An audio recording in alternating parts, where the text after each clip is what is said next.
படத்துக்கு என்னை பிலீவ் பண்ணி கொடுத்த சமு, பிரேமலதா அம்மா, சுதீஷ் சார், இவங்களுக்கு ஃபர்ஸ்ட் தேங்க்யூ. அதுக்கப்புறம் இந்த கதையை நான் சமு பிரதருக்கு சொல்லி முடிச்சோன்னா ஒரு 2 days டைம் கேட்டார். அது கதைக்கு இல்லை, சசி சாருக்காக. அந்த 2 days நான் எடுத்து சசி சார் அதுக்கு முன்னாடியே போயிட்டேன். சார் அண்ணா இது மாதிரிண்ணே சமூக கதை சொன்னேன். நீ ஏன்டா போய் அங்கே போய் கதை சொன்ன அப்படின்னா முதல் வார்த்தையே கேட்டார். ஆனால் இல்லைண்ணே கொஞ்சம் லுக்கெலாம் பார்த்தேன், நல்லா இருந்துச்சுண்ணே அப்படின்னு. அதுக்கப்புறம் 2 நாள் யோசிச்சு நான் எப்போ டேட்டு கேட்டாலும் கொடுத்துருந்தாரு. அண்ணன்ட்ட ஒரே ஷெடியூல் சொல்லி தான் ஆரம்பித்து கூப்பிட்டு போனேன். கூப்பிட்டு போய் அன்னையிலேருந்து நான் 2 பேரும் பிளான் பண்ணி வேறு விஷயம் பண்ணியிருந்தேன். ஃபஸ்ட்டு நீங்கள் அதுக்கு அப்ரூவ் பண்ணதுக்கு ரொம்ப நன்றிண்ணே. அதுக்கப்புறம் இந்த படத்தை பல துரோகங்கள் பல தடைகளை தாண்டி நீங்கள் இந்த படத்தை கொண்டு வந்துட்டேன். கண்டிப்பாக இந்த படத்துக்கு உங்களோட சப்போர்ட் எனக்கு ரொம்ப ரொம்ப முக்கியம். ஏன்னா இது எவ்வளோ இதுக்குள்ளே இன்டர்னலாக இதுக்குள்ளே எவ்வளோ இருந்துச்சுங்கிறது இங்கே அமீரா பந்துக்கு KKR அண்ணா, அம்மா கிருஷ்ணன், சிவா சார், JSK அண்ணா, இவங்கெல்லாம் நைட் அண்ட் டே உட்காந்து இதை பேசி தான் இன்னைக்கு 23ஆம் தேதி இந்த படத்தை நம்ம கொண்டு வந்தாங்க. அதுக்கு முதல்ல எல்லாத்துக்கும் JSK அண்ணனுக்கும், சிவா சார், அண்ணன் ரமேஷ் அண்ணனுக்கு ரொம்ப நன்றி. சசி அண்ணனுக்கு இந்த ட்ரெய்லர் கட் பண்ணோன்னா இதில் ஒரே ஒரு விஷயம், இந்த படத்தை பொறுத்த வரைக்கும் நான் எது பண்ணினாலும் ஃபஸ்ட்டு சசி அண்ணன்ட்ட காட்டணுங்கிறது நான் ரொம்ப கிளியராக இருந்தேன். ட்ரெய்லர் கட் பண்ணோன்னா அண்ணனுக்கு ஃபோன் அடித்தேன், என்னடா அப்படின்னாரு. ஆனால் ட்ரெய்லர் கட் பண்ணிட்டேன்னு. அண்ணன் டூரிஸ்ட் ஃபேமிலி டப்பிங்கில் அண்ணன் இருந்தார். நேராக கொண்டு போய் ஃபஸ்ட்டு ட்ரெய்லர் தான் காட்டினேன். ட்ரெய்லர் காட்டிட்டோன்னா அவர் எனக்கு சர்ப்ரைஸாக நான் ஒரு ட்ரெய்லர் காட்டுறேன் பாரு அப்படின்னு குற்றப்பரம்பரை ட்ரெய்லரை பார்த்தாரு. ஆனால் இந்த இடத்துல ஒரே ஒரு ரிக்வஸ்ட், எவ்வளோ சீக்கிரம் அதை கொண்டு வரணுமோ தயவு செஞ்சு கொண்டு வாங்கினேன். அது அந்த ட்ரெய்லர் இன்னமும் என் கண்ணில் நிற்குது. ப்ளீஸ்ண்ணே. ஓகே, இதில் என் டீமை பற்றி பேசுறதுக்கு கொஞ்சம் டைம் கம்மியாக இருக்குது. இதில் ஒர்க் பண்ண டெக்னீஷியன்ஸ் அண்டு என்னோட இதில் ஃபஸ்ட்டு அசிஸ்டன்ட் டைரக்டர்ஸ், இது வரைக்கும் இந்த அசிஸ்டன்ட் டைரக்டர்ஸில் உள்ள எல்லா டீமுமே நைட் அண்டே இந்த படத்துக்காக நேற்று 2:30 மணி வரைக்கும் கியூவில் உட்காந்து தான் வந்திருக்கானுங்க. எல்லாருக்கும் தேங்க்யூடா. எனக்கு டைம் இல்லை. ஓகே, பிரேமலதாமா, உங்கள் வார்த்தைப்படி இந்த படத்தை 23 கொண்டு வந்துட்டேன். கேப்டன் ஃபேன்ஸ் கண்டிப்பாக இந்த படத்தை சப்போர்ட் பண்ணுவீங்க. வேறு எந்த சப்போர்ட்லையும் இந்த படத்தை கொண்டு வரல. உங்களை முழுக்க உங்களை நம்பி மட்டும்தான் இந்த படம் வெளில வருது. 23ஆம் தேதி தியேட்டரில் கண்டிப்பாக மீட் பண்ணுவோம். Thank you so much. பிள்ளைகளுக்கும் என்னுடைய மாலை வணக்கம். இந்த அற்புதமான படத்தில் எனக்கு இப்படி ஒரு கேரக்டர் கொடுத்த என் தம்பி அன்புக்கு ஒரு அன்பான வணக்கம்.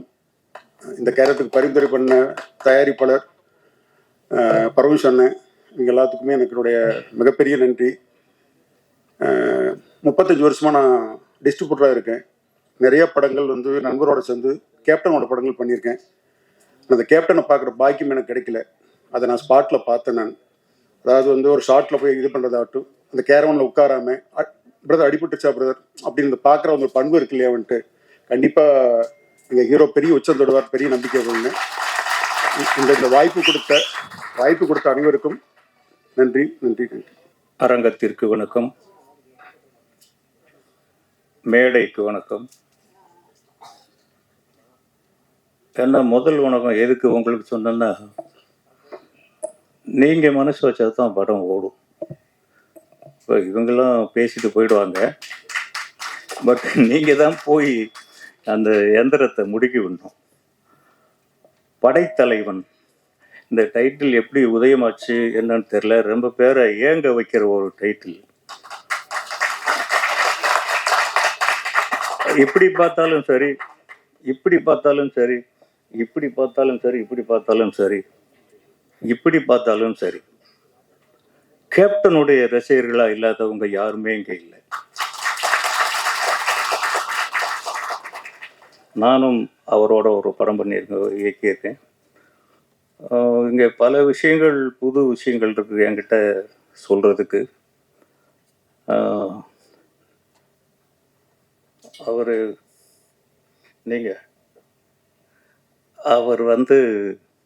கேப்டனுடைய பிரதர்-இன்-லா. என் ராசாவின் மனசிலை, அதுதான் என்னுடைய முதல் படம். அந்த படத்திற்கு முதல்ல தேர்வானவர் அவர்தான். இது தெரியுமா யாருக்காவது? உங்களுக்கே தெரியாது. ஆனா நடிக்கல, அவர் தான் முதல்ல வந்தார். அது ஏதோ நின்று போச்சு. இன்னொரு புதுமை என்னன்னா, என்னை ஒரு நடிகனாக நான் நடிச்சிருக்கேனா இல்லையா நிஜமாவே எனக்கு தெரியாது. அவர் இயக்குனர் என்ன சொன்னாரோ அதை நான் பண்ணேன். ரொம்ப தேவைக்கு அதிகமாக ஒரு வயசானவனை என்னை மதித்து மரியாதை கொடுத்தாங்க. அது கொஞ்சம் அதிகம். இன்னும் கொஞ்சம் நானும் கொஞ்சம் இளைஞனா வேஷம் போட்டுக்கணும்னு ஆசைப்படுறேன். பட் அவங்கெல்லாம் வந்த உடனே எழுந்து நின்று பண்ணாங்க. இது வந்து இன்னும் இது என்ன செய்யும், நான் என்ன பண்ணுவேன் அப்படிங்கிறது எனக்கு தெரியல. இந்த படத்தில் முக்கியமாக குறிப்பிட வேண்டிய ஒன்று, ஒரு இடத்துல உட்காந்தோ இல்லை எதையாவது பிடிச்சிட்டு சாஞ்சி நின்னோ ஒரு நிமிடம் கூட நான் பார்த்ததே இல்லை, ஒரு வினாடி கூட. அது ஒளிப்பதிவாளர் சுரேஷ். அவருக்கு தான் இருக்க அத்தனை பேருடைய இயக்கத்தையும் மொத்தமா இயங்கினவர் அவர். அவர் இல்லைன்னா உண்மையிலேயே இந்த படம் இவ்வளவு அழகா வந்திருக்குமான்னு சொல்ல முடியாது. உண்மையிலேயே நான் பிரமிச்சு போயிட்டேன் பிரதர். நீங்க சொல்லும் போதெல்லாம் நம்பல. அவர் அப்பப்போ சொல்லுவாரு. பட் இப்போ பார்க்கும்போது தெரியுது எவ்வளவு பெரிய உழைப்பு அவர் உழைச்சிருக்காரு. அந்த கேமரா விட்டு அவர் கை எடுத்ததே கிடையாது. இந்த மாதிரி ஒர்க் பண்ணாரு. தம்பி நம்ம ஹீரோ படைத்தலைவன், என்ன சொல்றது அவரை பத்தி, எல்லாமே அவர் மாதிரியே தான் இருக்கு. இன்னும் சொல்ல போனா அவரை விட கொஞ்சம் ஹைட்டா இருப்பாருன்னு நினைக்கிறேன். முதல்ல போகும்போது ஒரு யானையோட நடிச்சிட்டு இருந்தோம். அவரு பூந்து விளையாடுறாரு. போன உடனே சின்ன பிள்ளை இல்லையா, டக்குன்னு போய் வீரம் விளைஞ்ச மண்ணுக்கு பிறந்தது அது. அவரு டக்குன்னு பூந்து விளையாடுறாரு, யானைக்கு முத்தம் வைக்கிறாரு, தட்டி கொடுக்குறாரு. இதுக்கெல்லாம் லஞ்சம் கொடுத்துருக்காருன்னு அப்புறம் தான் தெரியுது. நமக்கு கிட்ட போறதுனால உள்ள போறோம், வெட்ட எடுத்து என்ன யானை என்னங்க அது பூனைக்குட்டியா தூக்கி வச்சு கொஞ்சம் இருக்கு.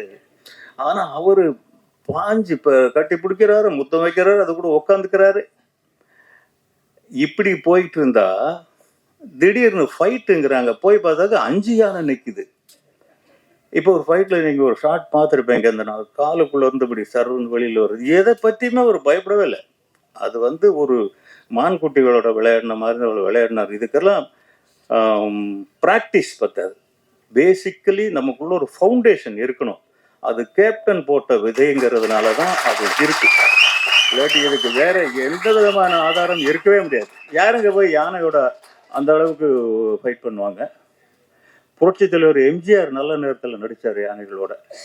இப்ப இவர் யானைகளோட நடிச்சிருக்காரு. ரிசல்ட் என்னன்னு நீங்களே பார்த்துக்கோங்க. யானையும் கிட்டத்தட்ட ஒரு பூனைக்குட்டி மாதிரி அந்த அளவுக்கு பிராக்டிஸ்டு எலிஃபண்ட் வச்சிருந்தாங்க. ரொம்ப நல்லா அதுவும் பண்ணுச்சு. நான் நடிச்சது கொஞ்ச நாள் தான், இருந்தாலும் கூட எவ்வளவு சிரமப்படணுமோ அவ்வளவும் பட்டாங்க, எவ்வளவு கஷ்டப்படணுமோ அவ்வளவும் பட்டாங்க. திடீர்னு ஷாட் வச்சா மழை வந்துடும், 2-3 நாளைக்கு ஷாட்டே இருக்காது.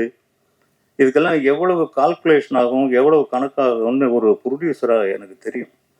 இதையெல்லாம் தாண்டி இன்னைக்கு இந்த அளவுக்கு இந்த படம் வந்து நின்று இருக்குன்னா அது அந்த தயாரிப்பாளர், டைரக்டர் அன்பு, இவங்களுடைய அசகாய சூரத்தனமான ஒரு சாதனைன்னு தான் சொல்லணும். இல்லாட்டி இந்த அளவுக்கு கொண்டு வர முடியாது.